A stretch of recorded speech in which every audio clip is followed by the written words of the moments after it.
చూపించుకున్నా కానీ ఎక్కడ తిరిగి నార్మల్ కాలేదు. చాలా అంటే చాలా బాధపడ్డాము. కానీ సంఘం ప్రేయరు, అన్నగారి ప్రార్థన, మా కుటుంబం యొక్క ఆశీర్వాదం అంతా కలిసి కొంచెం ఇప్పుడు కొంచెం బెటర్ ఉంది. అదేవిధంగా దేవుడు గొప్ప కార్యం చేసింది ఏంటంటే నా బిడ్డకు ఫ్రీ సీట్ ఇచ్చిండు ఈ క్రిస్టియన్ స్కూల్లో. ఫస్ట్ టు 10th వరకు. చాలా మంది కంటే నార్మల్గా రాదు, కానీ అందులో మేము లక్కీ డ్రా చేసినాం కాబట్టి అందులో గొప్ప మేలు చేసిన మాకు దేవుడు. అందరికీ బట్టి అందరం ప్రేయర్ చేసిన, అన్న కూడా ప్రేయర్ చేయించుకున్నాం. మేము ఇట్లా అయిందన్నానంటే అక్కడిని సాక్ష్యం చెప్పినానంటే అక్కడ నేను చెప్పిన అక్కడ భయం అవుతుందనంటే సరే అని చెప్పి అందులోనే మళ్ళీ నడుచుకుంటే తిరుగుతుంటే స్కూల్కి ఇబ్బంది కాబట్టి నాకు అంటే తమ్ముళ్ళు వెళ్ళిపోయి పట్టింది. స్కూల్ నుంచి డ్రాప్ చేయడం పికప్ చేయడం ఇబ్బందిగా పట్టిండే వాళ్ళకి కూడా.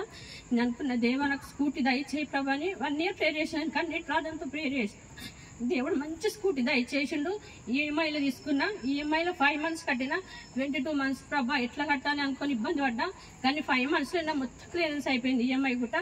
దేవుడు ఈ సాక్ష్యాన్ని దీవించిన కాక ఇంకా నా భర్త గురించి ప్రేయర్ చేయండి. మేము కుటుంబంలో ఇంకా ఎదగాలి, మాకు మంచిగా ఆశీర్వాదం, మీ అందరి ప్రేయర్ మాకు సహకరించాలని ఈ మనస్ఫూర్తిగా కోరుకుంటూ చిన్న సాక్ష్యాన్ని ముగించుకుంటున్నాను.